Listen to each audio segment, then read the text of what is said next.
hurting me. Slade ran right by you! How could you let him get away? But, Robin, there was no one there. Slade! What are you doing here? You're supposed to be finding the generators! I don't think there are any generators, man. We looked everywhere. Slade must be cloaking them, just like he's cloaking himself. That's why you couldn't see him. But if I could not see him, why could you? What are you trying to say? Robin, are you sure you really saw Slade? Saw him? I fought him! You think I did this to myself? Dude, this is the only way out, and we are standing here the whole time. No one got past us. No one was in here but us. I don't have time for this. I have to find those generators. There are no generators. There is no Slade. I know what I saw! I have to stop him. I'm the only one who can. And I'll take down anyone who gets in my way!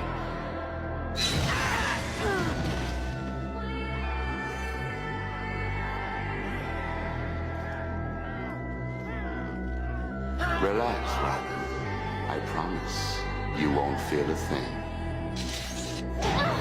We must find Robin! What are you doing? Finding Robin. Azarath, Metrion, Zinthos.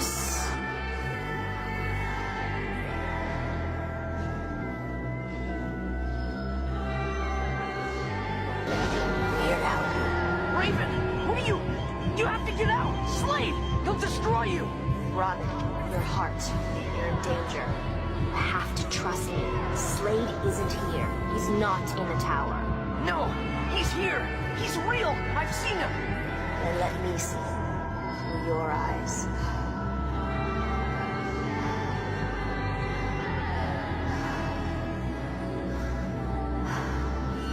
See, Robin? There's no one here. There never was. Slade!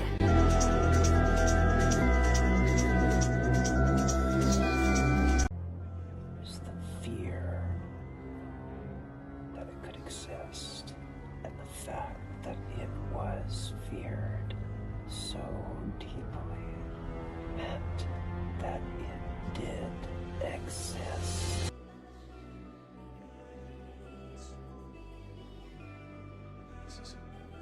What is real? How do you define real?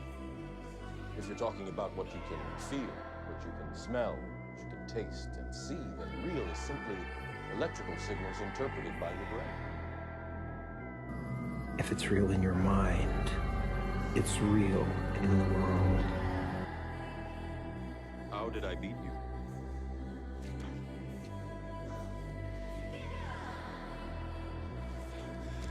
Too fast. Do you believe that my being stronger or faster has anything to do with my muscles in this place? You think that's air you're breathing in? A few centuries ago, most people would have ascribed hallucinations to the influences of ghosts, gods, or witches. Today, we understand them as the result of neurological disturbances. And the truth is, hallucinations aren't necessarily a sign of mental illness, drug use, or spirit vengeance. Rather, they can be caused by lots of different things. So while not everyone has experienced hallucinations, it's important to understand that everyone is capable of hallucinating under the right circumstances. In fact, a good number of us will experience some type of hallucination in our lifetime. I know I have. Like if you've lost the use of one of your senses, like your sight or smell, but still smell things from time to time, then you've hallucinated. If you've been under a ton of stress and heard someone tell you what to do only to find that there's no one there, then you've hallucinated. If you've driven by a bus stop and for a split second saw your deceased father sitting on the bench reading a newspaper, then you've hallucinated. It's weird, I know, but the one thing I can assure you is that the science behind these phenomena is very real. Whether they're fun, enlightening, confusing, or terrifying, all hallucinations hallucinations involve sensing things that appear to be real, but actually are a product of the mind. They're not dreams. You have to be awake to truly hallucinate. Instead, they're sensory disturbances. Coming in a variety of flavors. You can see light patterns and objects that aren't there, smell imaginary odors, hear voices and other sounds, or feel physical sensations like crawling skin or your own organs moving. Even out-of-body, near-death, and sleep paralysis experiences are types of hallucinations. But to understand what's not real, you first have to understand how your brain judges something to be real in the first place. This involves the sister processes of sensation and perception. Two different things. Your sensory organs receive visual, auditory, olfactory, and tactile clues pulled from the outside world in a process called sensation. That raw data is then sent to the brain, where it's processed, giving it meaning, putting it into context, in the process of perception. So basically, the brain turns sensory input into meaningful information to create your own model understanding of the world. The more sensory data you collect, the more they inform that model of how you perceive the world to work. And most people's models more or less agree on the big stuff. The sky is blue, the dogs bark, kittens cannot fly, and snow is cold. But if that normal copacetic brain activity gets disturbed by, say, a dose of LSD, a seizure, a disease, or a mega blow to the head, this model can get shaky, eventually diverging from its normal representation of the world. Then, suddenly a flock of kittens fly by and a fiery rose-scented rain while calling your name. Depending on the type of brain tweak, these hallucinations may take different forms. Interesting, random, or scary. The good news is they all give us potential to learn about what the heck is going on up here. Obviously, outside substances can spur some wacky activity in your mind, and most ancient cultures have some tradition of vision questing aided by some psychotropic substance. I'm not going to get too into drugs today, but you should understand that different compounds, whether found in plants, animals, fungus, or synthetically made concoctions, affect the brain very differently, meaning that even if they all cause hallucinations, they may be using very different pathways. For example, most researchers agree that LSD garbles the senses in a psychobiochemical way by affecting specific feel-good serotonin receptors found in the brain's cerebral cortex and thalamus regions responsible for sensory perception. Caffeine, on the other hand, works in an entirely different way. Australian researchers have linked consuming excessive amounts of coffee with increased risk of auditory hallucinations. Caffeine sort of gooses the physiological effects of stress, including the increased production of the body's naturally occurring stress hormone cortisol, which can lead you to hear things that are not actually there. But there are many reports of healthy, non-caffeinated people experiencing vivid auditory hallucinations, often when under extreme stress. There have been recorded cases of, for example, someone breaking their leg while alone in the woods and just wanting to curl up and die, but a strong voice, not just a thought, but something that seemed actually audible, telling them they needed to get up and move to survive. Grief is its own kind of stress, of course, and hallucinations have been known to occur in otherwise healthy people during periods of extreme grief. In fact, people seeing a departed loved one or hearing their voice can be a common part of the grieving process. But hearing voices is a symptom we typically associate with mental illness, and while it's true that 70% of schizophrenics report hearing voices regularly, it's not necessarily a scary thing. In fact, one Dutch study found that a good number of mentally stable people enjoyed hearing pleasant, supportive voices in their heads. Exactly how a person experiences auditory hallucinations is still fuzzy, but some neuroimaging studies suggest that it may have to do with a failure of the brain's frontal speech area.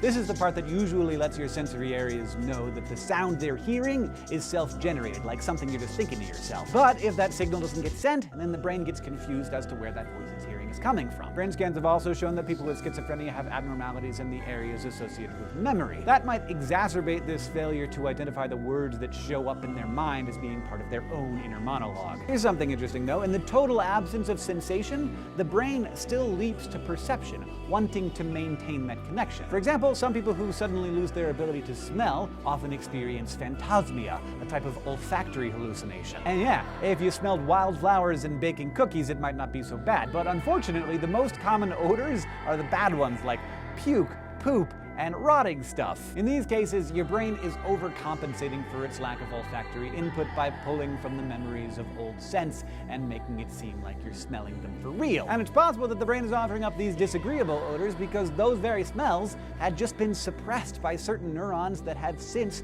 turned off. And it doesn't just stop with smells. In fact, one of the most fascinating ways to see visual hallucinations is to go blind. Charles Bonnet syndrome, or CBS, is a condition that can cause otherwise healthy people with macular macular degeneration or loss of vision to experience complex visual hallucinations. The condition was first described by Swiss naturalist Charles Bonnet in 1760 after watching his nearly blind grandfather describe seeing visions of birds, buildings, and ladies, among other things. Patients with CBS report seeing images ranging from simple geometric shapes and colors to vivid, detailed scenes, often involving faces and, for some reason, lots of little people. But these images are not interactive. The experience is more like watching a movie with the sound off, and what patients see is unrelated to anything they're thinking, feeling, or doing at the time. And none of the faces are familiar. Some are pleasing, but others are deformed, and they often have big, misshapen teeth. These types of hallucinations are very different from psychotic hallucinations, which tend to be interactive and actively address the patient, whether to support, berate, threaten, or jeer at them. Instead, CBS hallucinations are more like those people with olfactory damage who start to hallucinate smells. When a person's vision no longer functions, the visual part of their brain can become hyperactive in the absence of stimuli that it was used to. So it starts firing off images, trying to sort of keep the story going, guessing what it might be seeing if it could still see. Interestingly, the same phenomenon can be achieved under visual sensory deprivation. One study blindfolded volunteers for 4 days, and in the end, 10 of the 13 subjects reported seeing various levels of hallucinations. Different localized parts of the brain are often involved in specific hallucinations too, like there's an area for seeing buildings and landscapes, and one just for cartoons. There's also a region in the temporal lobe called the fusiform gyrus, which is where we process the images of people's faces. So damage to this area can cause prosopagnosia, or face blindness, the inability to recognize faces, sometimes even your own. But overactivity in this sliver of the brain can cause a person to hallucinate and start seeing, you guessed it, faces. Not only that, but the front part of this region specializes in registering teeth and eyes specifically, so it may be involved in the phenomenon of hallucinators seeing faces with crazy big teeth. So even though you and your brain may sometimes see things a little differently, sometimes a lot differently, you can think of hallucinations as particularly vivid reminders of just how delicate, complicated, and freaking amazing your brain is. Take care of it, and it will likely do its best to take care of you. We've made the rookie mistake of assuming that our headset, VR, our visualization tool, is the final reality. It's just a rookie mistake. It's like someone who's played Grand Theft Auto so long, they have no idea there's a reality besides Grand Theft Auto. We're like that right now. Is there an external reality? Of course there's an external reality. The world exists. It's just that we don't see it as it is. We can never see it as it is. In fact, it's even useful to not see it as it is. And the reason is because we have no direct access to that physical world, other than through our senses. And because our senses conflate multiple aspects of that world, we can never know whether our perceptions are in any way accurate. It's not so much do we see the world in the way that it really is, but do we actually even see it accurately? And the answer is no, we don't. What are you planning to do? Consciousness is nothing more than processing information and then fixing it. You won't know the difference. Do not try and bend the spoon. That's impossible. Instead, only try to realize the truth. What truth? There is no spoon. There is no spoon? Then you'll see that it is not the spoon that bends, it is only yourself.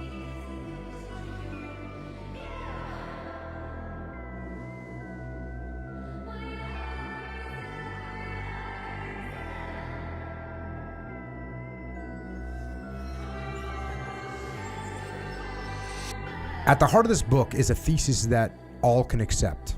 All human decision makers are victims of a chronic hazard. That emotion and motivation unconsciously distort and bias all thought and perception. Right? It's like crazy. This is what we talk about all the time. Detached from your emotions. You get distorted. What do you write in ego clouds all decisions, right? That's what he's talking about. Man's needs, biological, social, or neurotic, act on his perception of the world around him and the decisions he makes. No one, in other words, operates cleanly. What a good thing to remember. No one operates cleanly. You all have it going on. I did the Underground podcast a while back, and I talked about the fact that we're all insane. And that is something, the definition of insanity is that your world doesn't match reality. And the fact of the matter is, my world doesn't match your reality, Dave. I know we're probably pretty freaking close because we work in the same job, we have a similar background, but there's no way that you see things exactly the way I see it. Right. Carrie, you and I have a similar background, but there's no way that we match up. Our realities don't match. So that means we're all insane. It's just a matter of what degree. And that means everyone you interact with is kind of insane. That means their reality is different than yours. So when you're in a leadership position, you're dealing with other people. Their reality is different than yours. So when you're making a decision and they hear that decision, their reality is different than yours. No one, in other words, operates cleanly. Now let's consider hallucinations, another type of a psychotic symptom. What exactly are hallucinations? These are perceived senses that are not based in reality. It's different from an illusion, which is a misinterpretation of an existing sensory stimuli. So consider this, you're driving along in your car on a hot day and you perceive a body of water in front of you. That would be an illusion. It's not really there, but external reality is giving you the impression that it might be there. Hallucinations are different. There are actually a lot of different types of hallucinations. So let's start with auditory hallucinations, in other words, hearing voices. Auditory hallucinations are most commonly seen in patients with schizophrenia.